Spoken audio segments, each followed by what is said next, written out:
This is Hard Rock Harris, and I'm here with Mrs. Annie Rickard, two miners from Calico's heyday.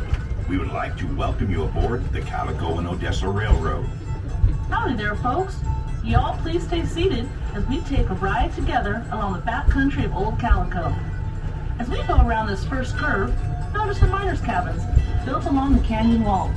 As crude as they appear, they were ideal for protecting us from the hot summers and cold winters here at Calico, and perfect for the independent types who like to fend for themselves. Of course, many miners stayed in boarding houses, mainly for modern conveniences, like home cooking. I got my nickname Hard Rock because that was exactly the kind of mining we did around here.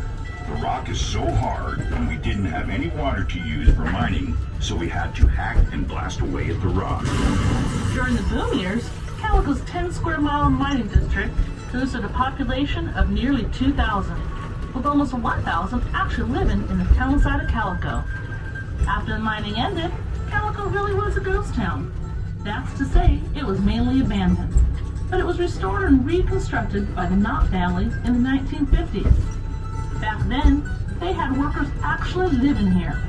These folks served the role of security for the town, a tradition that continues to this day.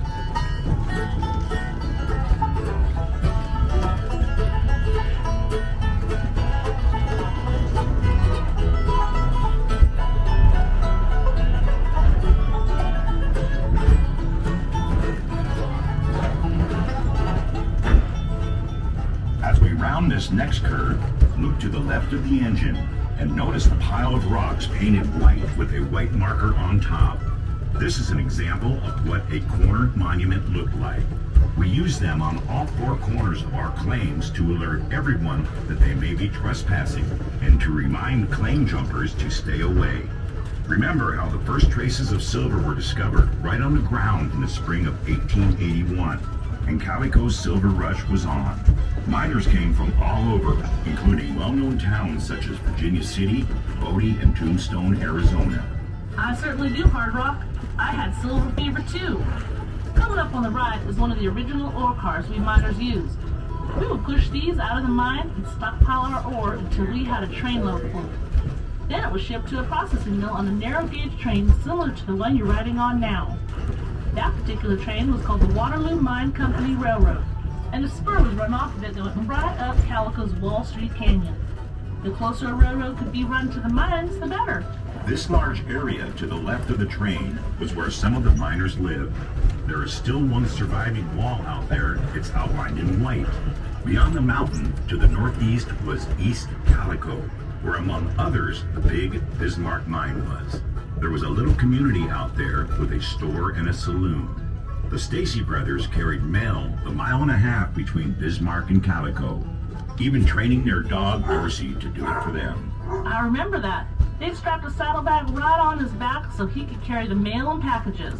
As we pause here, take a look at the top of King Mountain, where your engineer is now pointing.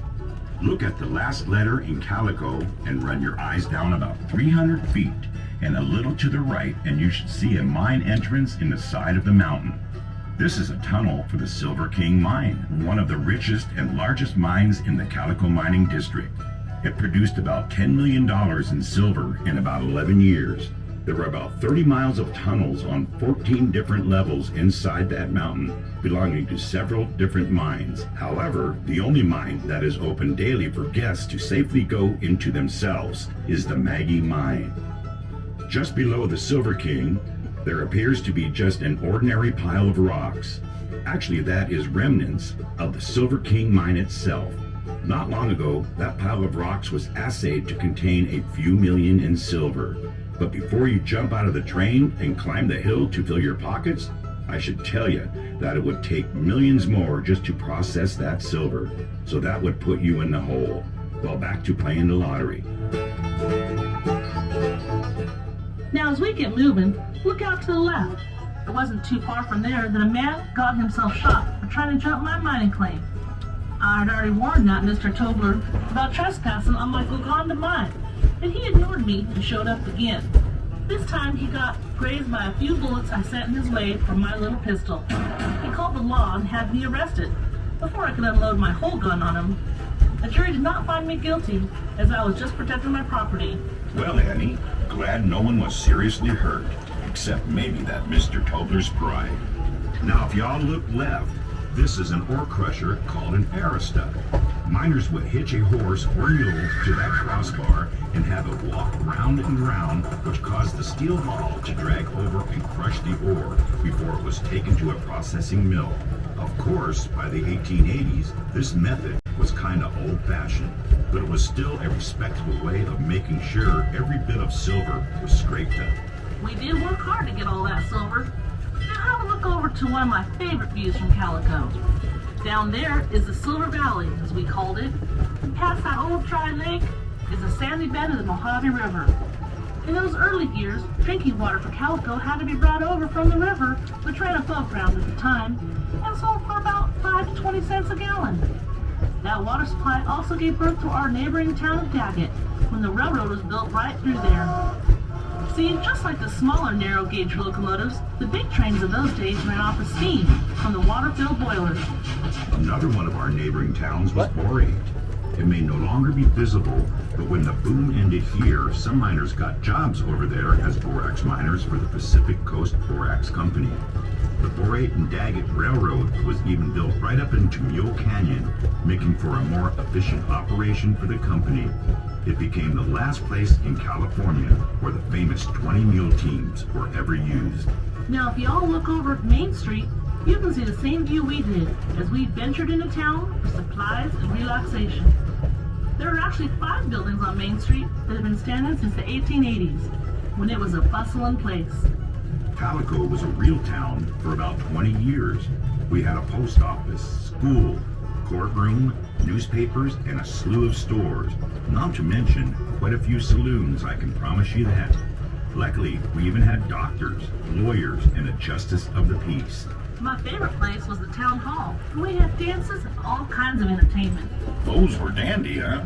Now as we get closer to the train depot, take a look down into the gully to the left of the train. These ruins are from the Chinatown, where almost 40 Chinese lived and worked at Calico during the boom years. Amy did laundry for the miners and operated a couple of restaurants. Well, folks, we hope you have fun and maybe even learned a few things on our tour today.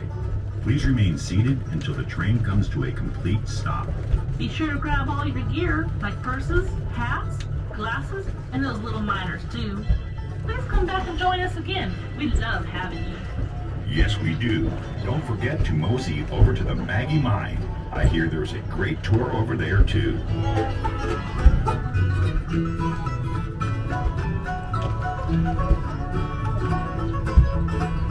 you imagine having to hear that like 10 times a day? Like,